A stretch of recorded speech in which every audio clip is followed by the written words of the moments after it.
Hi lovelies, welcome back to my channel. Today we'll be learning how to draft this asymmetric overbust bustier. If this is something you're interested in, please stick around. So we'll first of all be marking out all our horizontal measurements. So I'll mark from my shoulder to my armhole, my bust point, my under bust, half length and my blouse length. So while marking, make sure that there's an excess at the bottom of your pattern paper because the blouse has a style line that extends from the blouse length. That is, after the blouse length there's an extension, so make sure that you have like 4 to 5 inch extension under the blouse length by the time you are done marking all your horizontal measurements. So now I'm just going to be taking out my shoulder slope and my neckline. After that, I'll mark out my nipple to nipple measurement all the way down to the blouse length, and I'm just going to rule a straight line to connect the nipple to nipple measurements. So now I'm writing down the horizontal measurements. So I'm just trying to indicate all of them so I don't get confused. So now at the under bust, I'm going to be taking my under bust that I'm using 1.25 and 1.25 on both sides. So in bustiers you can use, it depends on the size of the bust. You can use one, if you are not that busty, you can use 1 inch on both sides, but if you are very busty, you can use 1.5. I have a detailed tutorial on how to draft a bustier. I will insert the clip here, so in case you are interested. So now on the shoulder, I'll be dividing it into two and I'll be connecting it from half of the shoulder straight to the bust point. Now that part that I cancelled is no longer important. So now I'll be taking my shoulder dart. I'm coming out by 1 inch and I will connect it direct to the bust point as well. By the time I'm done connecting, I'll just use my ruler to give it a little bit of curve so that it doesn't remain straight. So when I'm done, I'm just going to be taking my bust measurements. But I will divide my bust into 4. Add the dart that I took there, that's ½ inch that is there, and I'll proceed further. Mark my under bust, add the dart intake of whatever is there, then my half length. I will repeat the same thing all the way to the blouse length.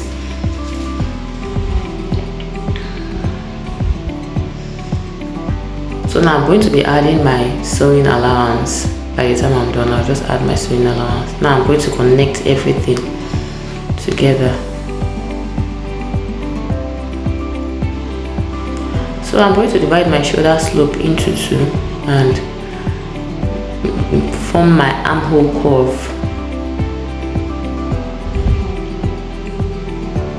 Just position your curve ruler in a way that it blends your armhole curve smoothly. So now by the time I'm done, I'm just going to my bust that I will just take it out. Mine was 1.25 difference from the back and the front, so I'm just shading out all the darts that will be cut off. These are the darts that will be cut off. I just have to shade it out. So now I'm using my tracing wheel to trace out the same pattern on the other part. Remember I told you that this pattern paper is on fold, so I'm using my tracing wheel to trace out the same. Everything I marked here is going to reflect on the other part of the paper. So on my blouse length, I've not come up by my 1 inch or ½ an inch, but by the time I'm done, I'll come up. But I forgot, that's why I didn't come up. So you can do that now, or you can also do it by the time you've already traced it out as well. So now I've traced it out. I'm seeing my lines clearly, but you might not be able to see it clearly. So I'm just going to be drawing everything out just as I drafted out the pattern.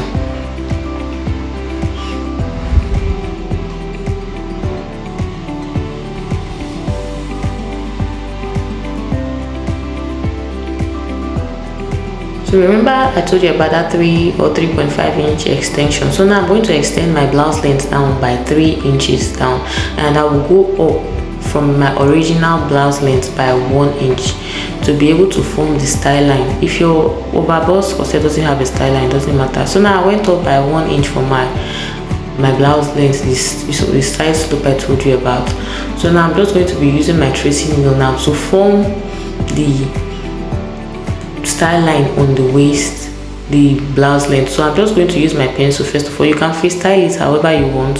I'll use my pencil first of all to try and get the style line before I'll proceed to use my marker pen. So first of all, use your pencil to get the desired style line. Whatever style line you want. If you want yours straight, you can just continue. If you want yours to have exactly this, you can continue. So now I'm going to be coming down by 1 inch at that part to give the other part is not that long, so I'm just going to blend it into the blouse length.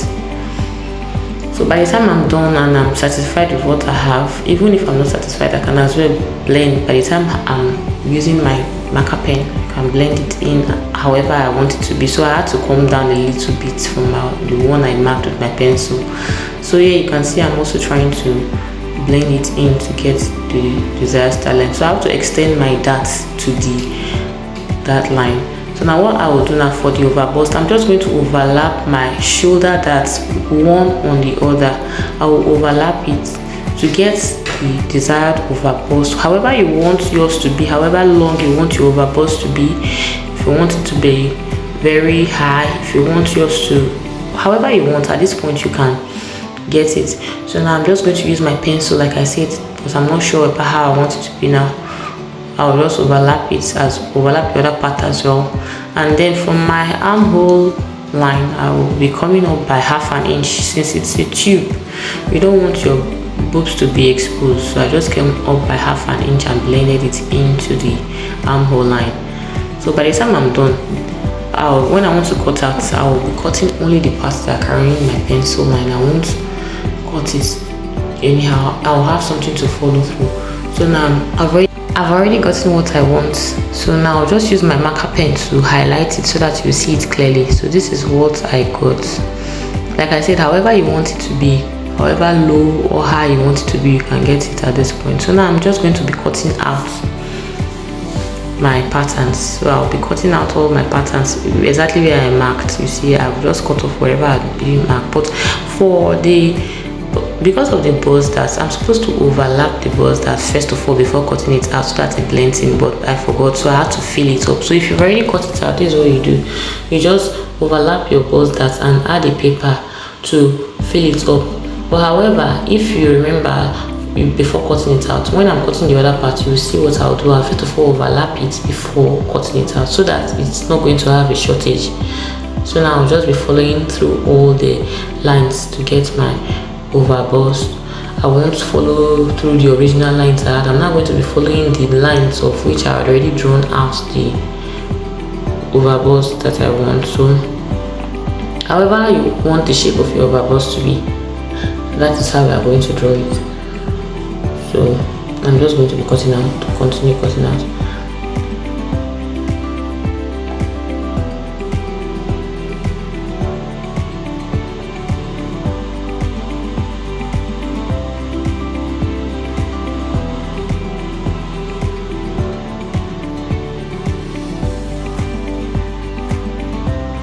So now I'm going to overlap my bust dart first of all before cutting this part out. By this method, I won't have a shortage by the time I'm done cutting. So I have to blend it in first of all.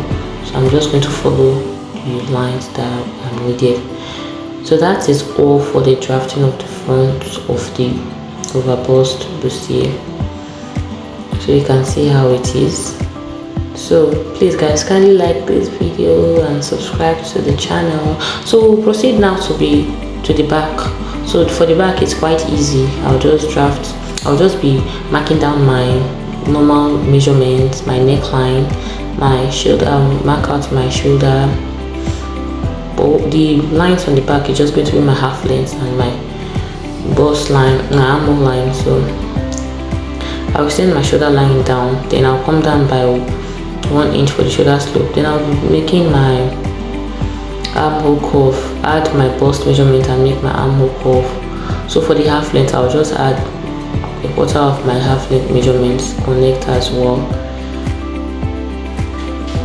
I'll go up by 1 inch on the side and connect it. Then now I'm going to be adding my lacing bar. I'll be extracting my lacing bar using 1.5. So for the center of that part of the back, I came down by ½ an inch because I want the lacing the parts of that, the middle part of that back to have a slope. So that is all for the back. This is my yoke, and that part is what is going to contain my lacing bar.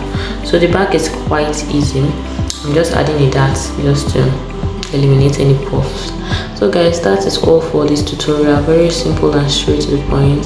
Please guys, kindly like my videos. Please, if you enjoy this tutorial, kindly like my videos and subscribe to the channel. I'll be putting out more tutorial videos. If you have any requests, you can also drop as well. Thank you guys. Thank you to all my returning subscribers. I really do appreciate it. Bye guys.